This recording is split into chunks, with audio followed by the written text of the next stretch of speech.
안녕하세요 여러분. 마케팅 뉴스로 처음 인사드리게 된 광고 컨설팅 1팀 김지윤 마케터입니다. 지난 한 주간 어떤 새로운 소식들이 나왔는지 함께 살펴보겠습니다. 먼저 첫 번째 뉴스입니다. 보여주기식 그만 일상 기록 SNS 뜬다. 두 번째, 코바코 여름철 외식 식품 광고 늘어날 전망. 세 번째, AI가 만드는 뉴스 사이트 2달 새 5배 폭증.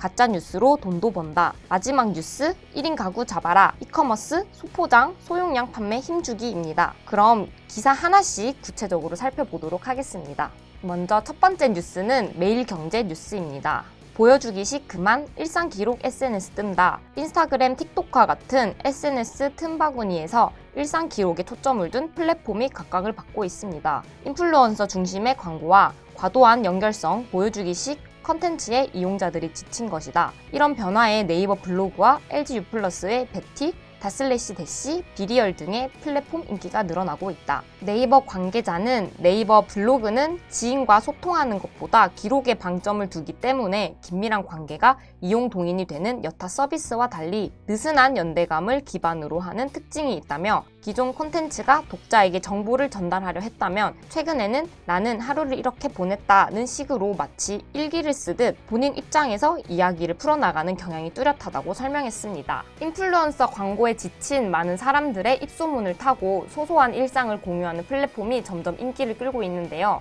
네이버 블로그는 2달간 25개의 국내외 장소 방문기를 기록하는 체크인 챌린지를 개시하였고 LG U+도 최근 주제별 보드를 개설하여 사진과 함께 천자 이내로 하루 루틴을 기록하는 베타를 내놓았습니다. 또한 쇼폼 영상으로 일상을 남길 수 있는 다슬래시 대시도 입소문을 타고 있는데요. 여기에 더해 타인의 시선을 의식할 수밖에 없는 개방형 SNS에 대한 피로감 등으로 인한 SNS 반발 심리는 피로감이 적은 소통수단으로 이동하는 움직임을 가속화할 것으로 보여집니다. 현재 2030 세대를 타깃으로 한 이커머스 업종에서는 인스타그램 메타 광고 집행을 빼놓을 수 없는데요. 멀지 않은 시기에 2030 세대를 타깃으로 하는 또 다른 주요 광고 매체가 나타날 수 있을 거라 생각됩니다.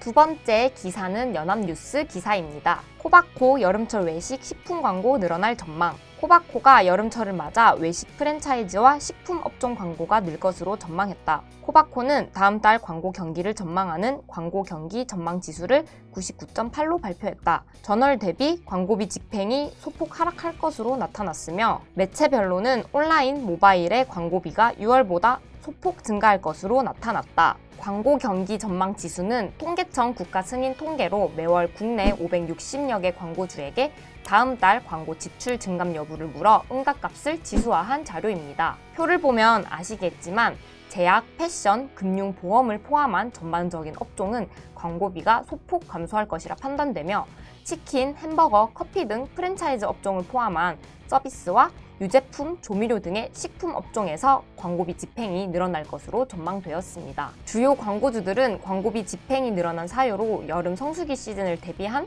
신규 광고 캠페인 돌입을 꼽았습니다. 이제 7월이 시작되는데요. 7일, 8월 휴가 시즌에 맞게 집행하고자 하는 광고의 업종에 대한 이해와 시장 분석이 중요할 것으로 보입니다. 외식, 식품의 광고비 집행이 늘어나는 지금 시기에 우리 제품은 경쟁력이 좀 부족하다라고 판단되면 휴가 시즌에는 광고비를 절감시키는 전략을 시도해 볼 수도 있고 반대로 오히려 활성화되는 시기에 함께 부스팅하고자 한다면 공격적인 마케팅을 진행할 수도 있겠습니다. 세 번째 뉴스입니다. 한국일보 기사고요. AI가 만드는 뉴스 사이트 2달 새 5배 폭증, 가짜 뉴스로 돈도 번다. 생성인공지능 AI가 만드는 뉴스 사이트가 2달 만에 5배 이상 폭증한 것으로 나타났다. 이들 사이트는 매일 정보의 출처도 진위도 불분명한 뉴스를 많게는 1000건 이상 쏟아내며 뉴스 소비자들을 낚고 있다. 개중에는 단순히 뉴스를 찍어내기만 하는 게 아니라 광고를 붙여 수익을 올리는 사이트도 적지 않은 것으로 확인됐다. 이 광고들 대부분은 구글 애즈를 통해 노출된 것으로 조사됐다.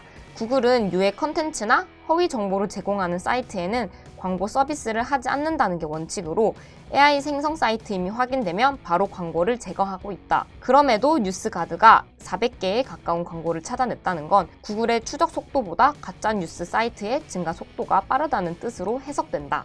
AI 생성 뉴스 사이트가 광고 수익을 올리는 것을 막지 못하면 가짜뉴스는 계속 증가할 수밖에 없는데요. 가짜뉴스에 낚여 접속하는 사람이 많을수록 웹사이트 측이 가져가는 수익이 늘어나고 이는 다시 더 많은 사람을 낚기 위한 가짜뉴스의 추가 생산으로 이어질 것이기 때문입니다. AI가 우리 실생활에 밀접하게 접목되면서 마케팅에 활용하는 방법도 무궁무진해졌는데요. 앞으로의 긍정적인 방향의 AI 활용 마케팅이 기대가 되면서도 한편으로는 두려움도 생기는 것 같습니다. 현재 AI의 창작은 가짜뉴스 생성뿐만 아니라 구현하기에 까다로운 창작 영역인 글쓰기까지 가능해졌습니다. 글감 추천부터 어도 변경, 전체적인 글 축약까지 디테일한 기능을 제공하고 있습니다. 이런 속도라면 AI의 창작은 시작에 불과하다고 할 수 있겠는데요. 우리는 AI 생산물을 창작으로 봐야 할까요? 아니면 인간의 작업물을 잘 조합해서 만드는 표절 기술로 봐야 할까요? 이번 기사를 읽어보시면서 우리 함께 고민해보는 시간이 되었으면 좋겠습니다. 마지막 기사입니다. 데일리한 기사이고요. 1인 가구 잡아라, 이커머스 소포장 소용량 판매 힘주기입니다. 이커머스 업계가 소용량 소포장 제품 라인업을 강화하고 있다. 1인 가구가 1000만 세대에 육박할 만큼 크게 늘어난 데다 코로나19 사태 이후 건강에 대한 관심이 높아지면서 적은 양의 음식을 천천히 즐기는 소식좌 트렌드가 자리 잡으면서이다. 27일 업계에 따르면 SSG닷컴에서 지난달 1일부터 25일까지 간편 과일 매출은 전년 동기 대비 26% 신장했다. 또한 당근, 대파, 양파 등 채소에서도 먹기 좋게 손질된 상품이 각 카테고리 인기 상품에 올랐다. 같은 기간 마켓컬리에서 판매된 커팅 수박 제품의 매출은 전달 같은 기간보다 151% 뛰었다. 소포장된 포도, 사과 등도 각각 38%, 15% 증가했다. 한 끼 양을 담은 한 끼 시금치는 14% 늘었고 쌈케일, 파채 등도 인기다. 이와 함께 전자레인지에 간단히 데우기만 하는 생선구이 제품의 경우 11% 상승했고 소스만 뿌리면 되는 간편 손질 샐러드 역시 42% 늘었다. 이처럼 소용량 소포장 제품이 인기를 끄는 이유는 1인 가구가 빠르게 늘고 있기 때문인데요. 행정안전부 집계를 보면 1인 가구가 전체 주민등록 세대에서 차지하는 비중은 무려 41%에 달한다고 합니다. 여기에다 물가 상승과 소식좌 트렌드 등이 맞물리면서 꼭 필요한 만큼만 구매하는 소비 패턴도 효력이 나타나고 있습니다.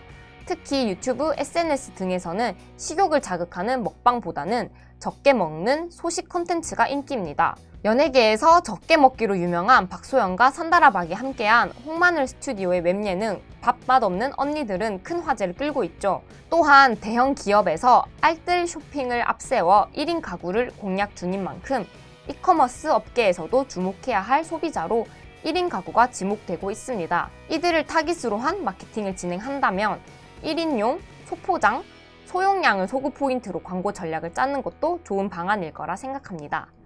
오늘은 이렇게 지난주 주요 마케팅 뉴스에 관한 내용과 저의 의견을 말씀드려 보았는데요. 여러분들께도 유익한 시간이었길 바라봅니다. 이상 광고 컨설팅 1팀 김지윤 마케터였습니다. 안녕!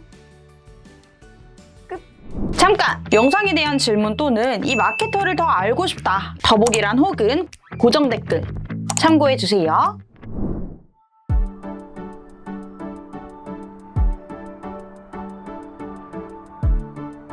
구독과 좋아요는 컨텐츠 제작에 힘이 됩니다.